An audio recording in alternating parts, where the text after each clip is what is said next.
Salut la compagnie, c'est Jules Melon et aujourd'hui dans un procédé critique j'ai décidé d'innover en faisant une critique dans la voiture au volant. Et oui, parce que je manque de temps là, dès que je rentre je dois faire un truc, donc je me suis dit pourquoi pas faire ça sur le trajet qui me mène du cinéma à chez moi. Oui, parce que je sors d'une séance, c'est tout frais. Je suis allé voir le film d'animation des Laika Studios, Monsieur Link ou Missing Link en VO, mais je l'ai vu en VF parce que c'est une programmation plus pour les enfants pendant ces vacances scolaires. Film donc des Laika Studios qui avait sorti il y a 3 ans environ, Kubo et l'armure magique, que je n'avais pas vu, mais qui avait été nominé aux Oscars, donc ça donnait envie. Voilà. Alors désolé d'avance, de la qualité du cadrage et tout, mais bon, je conduis aussi, donc je vais plutôt me concentrer sur la sécurité et pas trop regarder l'écran aussi, et tant pis si c'est pas vraiment bien centré. Bref, Monsieur Link, film d'animation donc en stop motion, avec la VF donc de Thierry Lhermitte et Éric Judor dans le rôle donc des deux personnages principaux. D'un côté Sir Lionel Frost, donc britannique, qui est un explorateur et qui veut à tout prix ramener chez lui les preuves de l'existence du Sasquatch. Alors le Sasquatch, une sorte de Bigfoot, le Yeti américain si vous préférez. Pourquoi? Pour intégrer une sorte de société des grands hommes menée par son rival, un lord dont j'ai pas le nom, Lord Pigot quelque chose. Et c'est pour son ego quoi. Faut dire que dès le début du film, on voit en fait face à face avec Nessie, le monstre du Loch Ness, donc en Écosse, ça se passe pas super bien, il n'arrive pas à ramener une preuve et il en a un peu ras-le-bol quoi. Alors que les gens s'énervent derrière, mais bon, c'est pas bien grave. Hein, moi je vais y aller doucement, surtout que je filme en même temps et que j'ai pas envie de faire de conneries. Bref, oui, il veut donc ramener une preuve, satisfaire son ego, tout ça.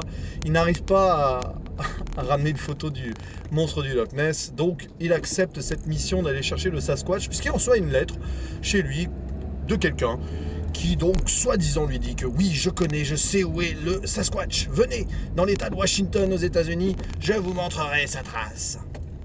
Et forcément, une fois là-bas, il va rencontrer le Sasquatch qui s'appelle, qui n'a pas de nom, forcément, parce qu'il est seul, il a toujours vécu seul. D'ailleurs, il y aura une total mystère autour de sa famille et de ses origines. Un Sasquatch qui va nommer très vite Monsieur Lien, Monsieur Chénon en québécois. Je vois que le film s'appelle comme ça, enfin j'ai vu que le film s'appelait comme ça. Monsieur Link en français. Et les deux vont nouer une certaine amitié, on ne sait pas trop, vont passer un pacte en fait, pour que Monsieur Link retrouve les siens, non pas en Amérique, puisque visiblement il est le dernier de sa race, mais dans l'Himalaya, pour voir ses cousins, les fameux Yétis, les abominables hommes des neiges, évidemment. Et après, c'est parti pour l'aventure. Alors oui, ce film d'animation est un véritable film d'aventure, super bien fait d'ailleurs, à ce niveau-là. On voyage avec les personnages et ça fait vraiment plaisir, il faut le dire. Dès le début du film d'ailleurs, le côté épique, on va dire, de ses découvertes, etc., est mis en avant avec cette scène sur le lac, le Loch Ness. Magnifique photographie, lumière, etc., tout ce que vous voulez, et puis de suite l'apparition du monstre qui donne envie d'en voir plus. Ce film a un côté Jules Verne si vous voulez, d'ailleurs il se déroule au 19e siècle, alors vers 1876 à peu près, je lis cette date même s'il n'y en a aucune d'annoncée, parce qu'à un moment on voit la statue de la liberté en train de se construire à New York, donc ça doit être par là, fatalement, puisqu'elle a été offerte aux Français, par les Français aux Américains 100 ans après l'indépendance américaine. Voilà, un petit part historique, mais ce film a un côté historique aussi, et s'attache évidemment à une relecture de certains mythes, de certaines légendes, le Loch Ness au début, le Sasquatch, les Yétis, et même le pays imaginaire de Shangri-La qui serait perdu quelque part en Himalaya, non pas pour y retrouver des hommes qui ne vieillissent jamais, mais donc les Yétis. Malheureusement, évidemment, pour ces deux hommes, ça ne va pas être aussi simple. Il y va y avoir des ennemis. Le fameux Lord Pigot, rival du Lionel Frost, va essayer d'empêcher cette découverte-là, en embauchant une sorte de tueur à gages qui s'appelle Skank, je crois. Si les souvenirs me sont exacts. Ah oui, parce que je précise aussi, je n'ai aucune note sous les yeux, évidemment. Sécurité avant tout, c'est la route que je regarde. Bref, en plus je dois changer d'itinéraire parce que la route que je prends d'habitude est bloquée. Donc ça va être une petite aventure dans l'aventure, mise en abîme. Bref, le tueur à gages, mais aussi une femme. Oui, parce qu'en fait, pour aller en Himalaya, Lionel Frost doit récupérer une carte de son vieil ami, le Lord Fortnite, un explorateur. Ça me fait marrer, Fortnite. Maintenant, c'est le nom d'un jeu vidéo très populaire, mais bon, peu importe. Je sais pas s'il a vraiment existé, ce Fortnite-là. Bref, qu'est-ce que je voulais dire? Oui, une carte qui mènerait donc à Shangri-La, dans l'Himalaya. Bon, du coup, ils doivent dérober cette carte à la veuve de Fortnite qui n'est pas d'accord et tout, mais finalement, elle va accepter à une seule condition, c'est qu'elle aille avec eux à l'aventure, parce que cette femme rêve d'aventure, elle en avait marre d'être dans, on va dire, dans l'ombre de son veuf mari. Et aventure, et on va un peu partout dans le monde en fait. Ce film est génial pour ça. D'abord on arrive on est en Amérique, on traverse le Far West un moment un petit peu, le désert à cheval, enfin en calèche, on va dire ça comme ça, en caravane, stagecoach en anglais.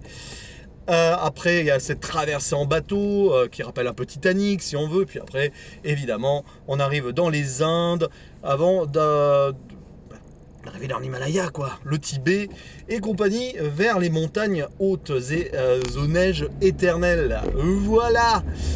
J'ai fait des liaisons qui ne vont pas là, mais c'est pas grave. Je suis concentré sur la route, je l'ai dit. Et oui, on voit du pays et c'est superbe.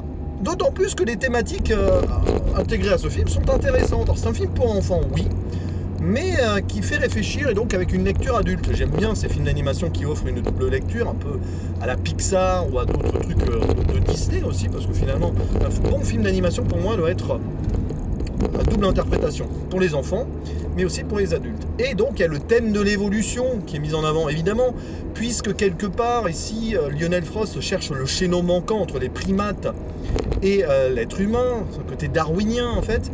Et de l'autre côté, vous avez le Lord Pigot qui lui est un conservateur ultime. Tout ce qui est progrès pour lui, ça équivaut à la décadence de l'humanité, machin. D'ailleurs, on insiste bien sur ce côté-là détestable total du personnage. Mais voilà, belle opposition ici. Et l'évolution, au-delà de l'évolution humaine, entre donc le chaînon manquant et l'humain, l'évolution mentale et l'évolution d'un personnage, ici donc Lionel Frost, qui au début du film est totalement égocentrique, ne pense qu'à sa gloire et à sa propre légende, et au final va devenir plus ou moins altruiste et lier une amitié, on va dire ça comme ça, avec l'ami Sasquatch. Voilà. Donc c'est intéressant. D'ailleurs, à un moment, Adelina, donc c'est la veuve, qui dit, enfin, elle le dit vers la fin du film, mais bon, c'est pas un spoil de dire ça, à Lionel Frost, voilà, toi aussi, tu aurais besoin d'évoluer, quoi, quelque part, et ta personnalité légendaire et tout, en fait, ce n'est qu'un mythe. Tu n'existes pas si tu n'ouvres pas les yeux sur le monde, machin, tout ça. Moi, j'ai trouvé ça intéressant comme message et plutôt bien joué. Et puis, il y a le personnage, alors, c'est amusant le personnage donc, de Monsieur Link, qui est très innocent, quelque part, il prend tout au premier degré par exemple, mais qui a une certaine culture aussi. D'ailleurs, ça surprend Lionel Frost, il parle, il a lu et tout, c'est lui qui a écrit la lettre d'ailleurs. Et moi je trouve que c'est ambivalent mais intéressant aussi, et c'est plutôt bien géré. Après, voilà, bon, en tout cas, vous avez compris, j'ai bien aimé le film, ça c'est une évidence. Et même si les méchants sont stéréotypés, avec le tueur à gages, voilà, qui a une tête de vautour d'ailleurs, bon, ça c'est pour enfoncer des portes ouvertes, le vautour qui tournoie autour de ses proies, machin, et le méchant Lord Pigot qui, bon, c'est un petit peu trop surfait le côté la civilisation va à volo et tout, hein, les femmes, voilà, enfin l'électricité et tout. D'ailleurs, il y a une scène à un moment au début du film quand il marche dans le couloir en disant ce progrès me dégoûte, machin, l'électricité, et puis à chaque fois qu'il avance dans ce couloir en disant ces mots, les lumières de la bougie s'éteignent pour renforcer l'obscurantisme du personnage. Moi, j'ai trouvé ça bien fait et intéressant. Puis les scènes d'aventure, quoi. Donc je parlais de cette scène de traversée dans un bateau, il y a des trucs extraordinaires de poursuite là-dedans entre les méchants et les gentils, donc pour faire simple, et c'est super bien filmé avec le bateau qui va sur les vagues comme ça, donc il court sur les portes, machin, donc ça c'est vraiment cool pour les enfants. Puis il y a ce côté Indiana Jones que j'ai trouvé aussi, forcément quand ils arrivent dans les Indes, au moment, puis vers Shangri-La, donc ils doivent traverser un pont en glace, machin, ça fait vraiment penser au Temple Maudit, vous voyez, quand il ne faut pas regarder en bas et tout, moi ça me rappelle ces moments-là d'enfance, donc c'est cool aussi. Finalement, c'est un film qui m'a fait revoyager en enfance et qui m'a quand même plu en tant qu'adulte aussi, donc franchement c'est une belle réussite. Si ce n'est donc peut-être les personnages parfois un petit peu caricaturaux. Bon, il y a aussi le personnage donc d'Adelina qui est le personnage de femme forte. On voit ça dans tous les films désormais. On commence à avoir l'habitude, ça commence à être un peu répétitif, même si c'est important aussi d'avoir ce genre de personnage dans le cinéma aujourd'hui, que ce soit donc en animation ou en live action. Donc franchement, voilà, bon, on va dire qu'il y a toujours les mêmes ingrédients, mais c'est plutôt bien fait, bien réalisé. L'animation est bien sympa en tout cas. J'ai bien aimé les décors, donc le côté voyage et tout. Après, l'animation en tant que telle, en stop motion, ouais, ça passe. Je ne vais pas non plus me dire que j'étais extraordinairement ébouriffé par le côté animé du truc, mais quand même, c'est bien fait. Et puis, bah, il y a des petites anecdotes dans le film. Alors, l'humour... Alors c'est la VF, hein. Je ne sais pas ce que ça donne en VO, je vois des petites blagues en VO qui n'ont pas pu être transposées en VF par exemple. À un moment, il y a une cargaison de noix qui descend d'un bateau, il y a marqué nuts dessus et il y a le méchant qui se roule par terre. He's going nuts, quoi, il devient taré. Et je pense qu'il y a cette blague qui est faite là dans le film, sauf que du coup ça passe pas en VF du tout.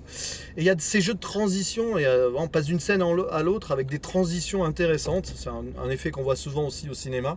Un peu moins en animation, mais j'ai trouvé ça plutôt subtil et bien géré, et bien fait, quoi. Donc Chris Butler, qui est le réalisateur de ce film et celui qui a écrit aussi le film, a plutôt bien mené sa barque. Voilà.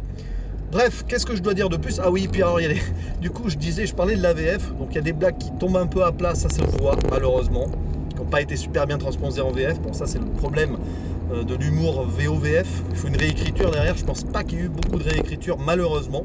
Donc en VO, il doit y avoir des trucs beaucoup plus pertinents et intéressants à mon goût, mais ça, je sais pas si j'aurai l'occasion de le voir en VO un jour, c'est pas certain. Pourquoi pas, hein, après tout, on sait jamais. Et donc il y a quand même eu des trouvailles pour compenser ça en VF, à travers les voix françaises donc de Thierry Lhermitte, qui fait Lionel Frost, et de Éric Judor, Éric Ramsey, qui fait donc Monsieur Link. Et à un moment, les deux personnages, donc les deux acteurs, sortent des répliques cultes de leur carrière cinématographique. C'est au moment où ils traversent le désert de l'Ouest américain. Il y a un moment, il y a le personnage de Thierry Lhermitte, donc Frost, qui dit « C'est cela, oui ». Ça vous rappelle pas quelque chose? Le Père Noël est une ordure, bien sûr. C'est cela, oui.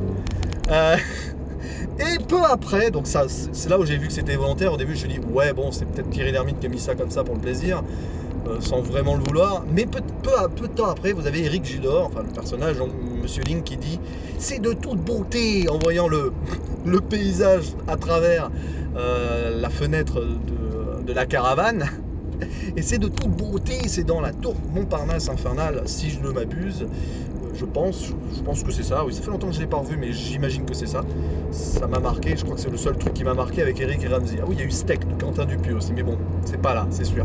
Bref, voilà, des petits clins d'œil comme ça. Alors, je sais pas, c'est peut-être le directeur artistique de la VF qui s'est dit, bon, allez, faites-vous plaisir là-dessus, essayez de caser un truc, tiens, on va caser ça et ça. Et ça passe bien, ça fait des références donc à ceux qui connaissent ces films plus anciens. Et franchement, bah voilà, pour le coup, quelque chose d'intéressant et bien géré en VF. Mais bon, pour le reste, je pense que le film vaut d'être vu en VO si vous voulez le voir avec vos yeux d'adulte. Pour les enfants, la VF est très bien, il n'y a pas de souci. Même si j'avoue que, allez, quand même, Thierry Lhermitte et Éric Judor sont pas forcément faits pour ça. Entre guillemets, ils restent bons, hein, mais c'est pas des acteurs de doublage et ça se sent. Voilà, c'est encore on a mis des noms de stars pour faire vendre un peu la VF. Mais bon, sinon les autres voix, je sais pas trop, c'est que les deux seules stars, je crois qu'on voit. Il me semble que j'ai reconnu la voix de Féodor Atkin, celui qui fait Hugo Weaving dans Mr. Smith dans Matrix ou Elrond dans Le Seigneur des Anneaux. Il me semble que c'est lui qui fait la voix du méchant. J'ai pas vérifié, mais ça paraît être vraiment sa tonalité, donc ça doit être ça. Voilà, donc c'est tout ce que j'avais à dire sur ce Monsieur Link. Finalement, je vais pas attendre d'arriver chez moi, même si je suis presque. Et c'est un film d'animation que je vous conseille. Là, il reste encore une semaine de vacances, un peu moins pour une zone et une semaine et demie pour l'autre. Si vous avez le temps, si c'est programmé chez vous, amenez vos enfants. C'est un film intéressant qui parle de l'évolution, que ce soit l'évolution physique, humaine, darwinienne, etc. Mais aussi l'évolution des personnages et l'apprentissage de l'altruisme, quelque part. Et puis il y a toute cette histoire très touchante, je trouve, autour de Monsieur Link et de sa solitude. Il a envie de trouver les siens, lui qui a vécu seul toute sa vie. Et la question est, et ça c'est du coup en suspens, je ne vais pas vous le spoiler, c'est toute la fin du film, trouvera-t-il son bonheur dans l'Himalaya, dans cette fameuse cité, si elle existe, de Shangri-La? Point d'interrogation. Allez voir le film et vous le saurez. Voilà, c'est tout ce que j'avais à dire sur ce Monsieur Link. Et je vous dis à la prochaine. Merci d'avoir fait ce petit voyage avec moi. Ciao, ciao.